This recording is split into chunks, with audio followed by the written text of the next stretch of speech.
Okay, so how do we find the domain, the vertical asymptotes, and the wholes of a function, rational function that is? So let's go back to our example. F of x equals x cubed minus 4x over x squared minus 5x plus 6. We always need to factor this. If you get it to do this factored form, it's actually much simpler to figure it out. Because remember, in order to find the domain of f, you must make sure that the denominator is not 0. So how do you do it? You set the denominator equal to 0, and you exclude those points.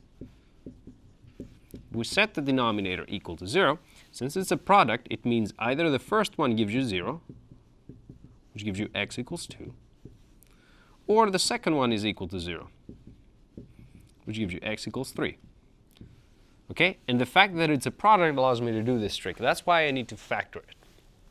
Okay, great. How do we write it in domain form? We say domain is all the numbers excluding 2 and 3. So you go from minus infinity to 2, union 2 to 3, union 3 to plus infinity. So what happened here is I used parentheses, which means do not include. And I go up to 2, I don't include it, and then I start from 2 and go to 3, effectively jumping over 2. All right, now, in the same step that we're finding domain, we can find vertical asymptotes and wholes. How do we do that? Well, the vertical asymptotes are basically the zeros of the denominator, which are not zeros of the numerator. And how will I find that? Well, look, when we have this factored form, what we can do is we can cancel out this x minus 2 over x minus 2. And we get the reduced form for the fraction to be x times x plus 2 over x minus 3.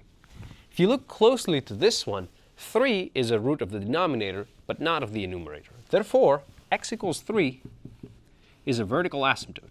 If you were to graph this one, it would be a parallel line over there. Parallel to the y-axis would be like a vertical line where the function tries to reach. And your function would go to infinity over there, either plus or minus infinity, depending on which side you're approaching. Now, for those zeros that are both a zero of the denominator and the numerator, we say that that is a whole. Okay, so in this case, as you can see, x equals 2 is a zero of the denominator, but also in the numerator. So when you do the reduced form, it's nowhere to be found. So at x equals 2, we're going to have a whole.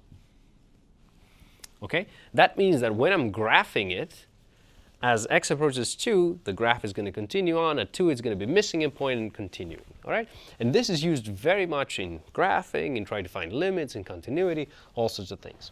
Rational expressions show up a lot in Calculus 1, even in Calculus 2.